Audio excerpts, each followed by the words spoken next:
Continuing in the chapter of plant growth and development, in the sixth lecture today, we are going to discuss about abscisic acid. Abscisic acid के बारे में हम लोग पढ़ चुके हैं कि ये नेगेटिव को पॉजिटिव और पॉजिटिव को नेगेटिवली प्रमोट करता है। यानी ये क्या है, एक जनरली प्लांट ग्रोथ का इनहिबिटर है और इनहिबिट करता है प्लांट के मेटाबॉलिज्म को।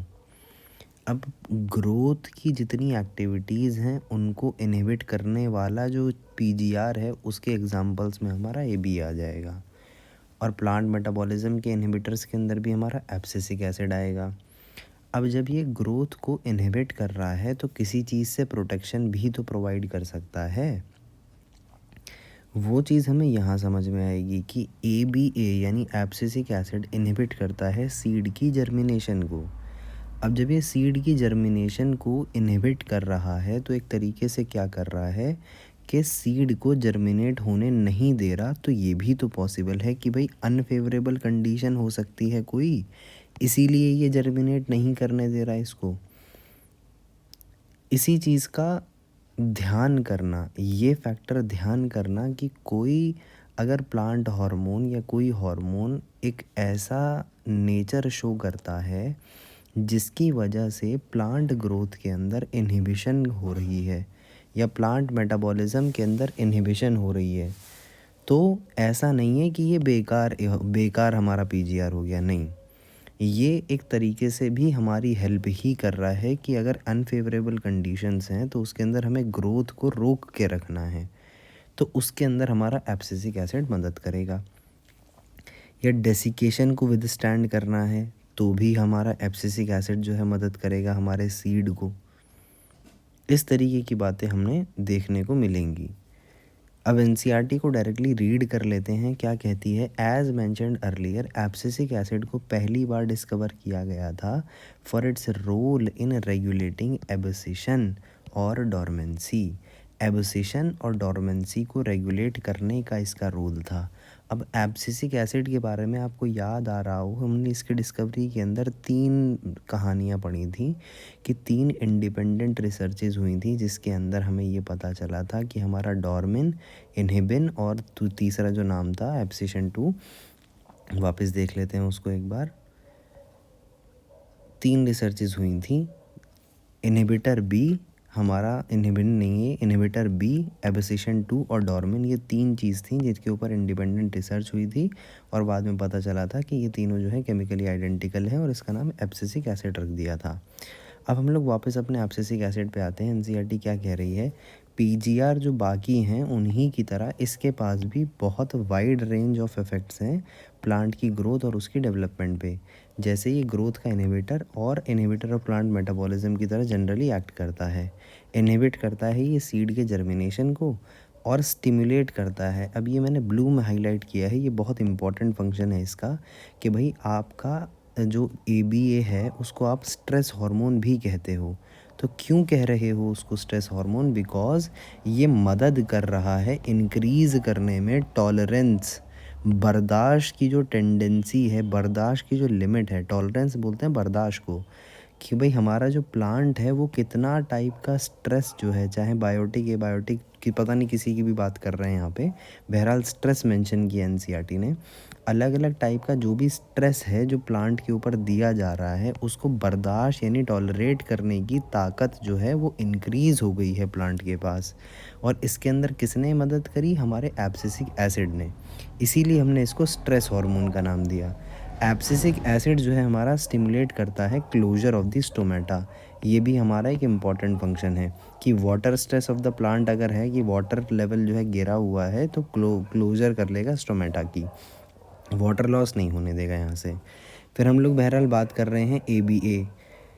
तो ABA एक इम्पॉर्टेंट रोल प्ले करता है सीड डेवलपमेंट में, मैच्योरेशन में और डोरमेंसी के अंदर, और इंड्यूस करता है ये डोरमेंसी किस तरीके से? बाई ABA हेल्प करता है सीड को। जब ये जैसे ये इंड्यूस कर रहा है डोरमेंसी, तो भाई सीड के अंदर अगर ये डोरमेंसी इंड्यूस कर रहा है तो इसने क्या कर दिया, सीड को इस चीज़ के ने एनेबल कर दिया कि ये विदस्टैंड कर जाएगा डेसिकेशन और उन फैक्टर्स को जो सीड की ग्रोथ के लिए अनफेवरेबल थे।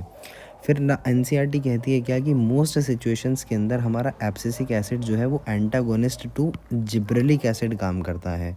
अब आपने ये हमेशा पुरानी ये कहावत सुनी होगी, लोहे को लोहा काटता है।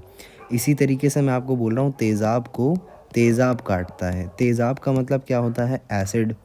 एसिड को एसिड काटता है, तो एब्सिसिक एसिड को जिब्रेलिक एसिड काट रहा है कि जिब्रेलिक एसिड और हमारा एब्सिसिक एसिड ये एक दूसरे के एंटागोनिस्टिक हैं। अब बात आई, इसको आप इस तरीके से भी याद रख सकते हो, गाबा के नाम से। गाबा तो GAABA, तो ये यहाँ स्लैश डालो तो जिब्रेलिक एसिड और ABA एक दूसरे के एंटागोनिस्टिक हैं, वरना इससे तो याद ही रहेगा आपको। फिर एनसीईआरटी कहती है we may summarise that for any and every phase of the growth, किसी भी और हर फेज़ के लिए हम बात कर रहे हैं कि डिफरेंशिएशन डेवलपमेंट ऑफ प्लांट्स, और एक या दूसरा पीजीआर तो लगेगा ही लगेगा। डिफरेंशिएशन हो रही हो चाहे डेवलपमेंट हो रहा हो प्लांट का, कोई ना कोई पीजीआर तो काम में आना ही आना है। तो उनका जो है रोल वो कॉम्प्लीमेंट्री भी हो सकता है, यानी एक दूसरे के साथ मिलके काम करें, और एंटागोनिस्टिक भी हो सकता है, यानी उल्टा काम करें। और ये जो है इंडिविजुअलिस्टिक भी हो सकता है इनका रोल, और सिनर्जिस्टिक भी हो सकता है। सिनर्जिस्टिक का मतलब चार जो हैं सब सेम काम की तरफ ही इशारा कर रहे हैं, और इंडिविजुअलिस्टिक का मतलब कि एक काम एक ही बंदा करेगा, इस तरीके से। Similarly there are number of events in the life of a plant जहाँ पर मोर देन वन पीजीआर जो है इंटरैक्ट करता है अफेक्ट करने के लिए उस इवेंट को। जैसे डोरमेंसी है सीड्स के अंदर, बर्ड्स के अंदर एब्सिशन हो गया, सेनेसेंस है, एपिकल डोमिनेंस वगैरह, इसके अंदर एक से ज़्यादा पीजीआर जो है इंटरैक्ट करके इस इवेंट को रेगुलेट करते हैं। फिर एनसीईआरटी कहती है कि रिमेंबर, जो रोल है एक पीजीआर का सिर्फ और सिर्फ एक तरीके का इंट्रिंसिक कंट्रोल है। ये लाइन बहुत इंपॉर्टेंट है समझनी, क्या कि जो पीजीआर का रोल है एक हार्मोन का सिर्फ एक कंट्रोल है, इस तरीके से समझो। एक हार्मोन एक तरह का ही इंट्रिंसिक कंट्रोल करता है। अगर ग्रोथ हार्मोन है तो वो सिर्फ ग्रोथ करवाएगा, या जैसे हमारे अंदर एड्रीनलिन है तो वो क्या करवाएगा, जो हमारे एड्रीनर्जिक वो होगा, इमरजेंसी हार्मोन जैसे हम लोग उसको बोल रहे हैं। इंसुलिन है जैसे हमारा, तो वो ब्लड शुगर लेवल को ही कम करवाएगा, ये नहीं है कि वो कैल्शियम के लिए काम कर सकता है। पैराथायरॉयड हार्मोन अगर हमारा कैल्शियम के ऊपर काम कर रहा है तो वो सिर्फ कैल्शियम के ऊपर ही करेगा, ग्लूकोज के ऊपर नहीं करेगा। इसी तरीके से क्या है कि जो पीजीआर का रोल है वो सिर्फ एक तरीके का इंट्रिंसिक कंट्रोल काम करना है। Along with the genomic control यानी डीएनए में जो जीन्स के थ्रू कोडेड है, एक्सट्रिंसिक फैक्टर्स भी जो है हमारा एक इम्पॉर्टेंट रोल प्ले करते हैं प्लांट की ग्रोथ और उसके डेवलपमेंट में। अब हमें एक्सट्रिंसिक फैक्टर्स के नाम दे रखे हैं, जैसे टेम्परेचर है, लाइट है, कंट्रोल करते हैं ये प्लांट के ग्रोथ को और उसके डेवलपमेंट को। Many of the extrinsic factor, जैसे हमारा टेम्परेचर और लाइट, कंट्रोल करता है प्लांट की ग्रोथ और उसके डेवलपमेंट को वाया प्लांट ग्रोथ रेगुलेटर्स। ऐसे ही कुछ इवेंट्स जो हैं उनको हम लोग लिस्ट कर लेते हैं, वो क्या क्या है। हमारा वर्नलाइजेशन है, फ्लावरिंग है, डोरमेंसी है, सीड जर्मिनेशन है, और प्लांट की मूवमेंट्स वगैरह हैं। ये सब हमारा एक्सटर्नल फैक्टर्स के थ्रू कंट्रोल होता है। अब फिर एनसीईआरटी कहती है आपसे कि हम लोग जो है लाइट और टेम्परेचर के बारे में पढ़ेंगे थोड़ी देर के बाद, यानी फोटो पीरियोडिज्म, वर्नलाइजेशन और सीड डोरमेंसी की बात कर रही है एनसीईआरटी यहाँ पर। बहरहाल हम लोग इसके अंदर इस वीडियो के अंदर हमने एब्सिसिक एसिड के बारे में पढ़ा।